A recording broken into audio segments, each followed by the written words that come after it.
রবিবারের সকালে দুজনের মেন কাজ হলো বাজার করতে যাওয়া। বাজার থেকে ফিরেই ব্রেকফাস্টের তোড়জোড় শুরু করে দিয়েছিলাম। আজকে ব্রেকফাস্টে বানাচ্ছিলাম চিকেন এগ পাস্তা। আগের দিনের ছিল একটুখানি পায়েস। বাসি পায়েস খেতে কে কে ভালোবাসো কমেন্টে জানাও। চেটেপুটে পায়েস আগের দিনের খেতে খেতে পাস্তা হয়ে গেছিলো, ততক্ষণে আমাদের একদম রেডি। দুটো প্লেট সাজিয়ে বরমশাইয়ের সামনে ধরে দিলাম খাওয়ার জন্য না, তোমাদের উদ্দেশ্যে একটু ভিডিও ক্যাপচারের জন্য। ব্রেকফাস্টের পরই লাঞ্চের জন্য চিকেন কষা হচ্ছিল, আর দুজনেরই মাথায় ধরেছে আজকে একটা পাগলামো। কি সেটা একটু পরে বলছি। স্নান করে তার আগে ঠাকুরকে ধূপ দেখিয়ে নিচ্ছিলাম।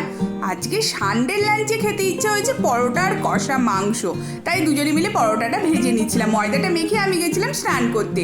কষা মাংস একদম রেডি, আর প্লেটিংও কিন্তু আমি একদম করে ফেলেছি। তার সাথে কেটেছিলাম শসা আর পেঁয়াজ কুচি। জমিয়ে লাঞ্চ খাওয়া দাওয়ার পর ওপরে একটু আইসক্রিম খেতে হবে সানডে। বাইরে ততক্ষণে বৃষ্টি শুরু হয়ে গেছিল, দুজনে মিলে আইসক্রিমটা ভালো এনজয় করে খেলাম। এরপর সন্ধ্যেবেলা সন্দীপন বানালো চা। সানডের ইভিনিংটা দুজনে মিলে চা খেতে খেতে মুভি এনজয় করছিলাম। তো আজকের মতো টাটা।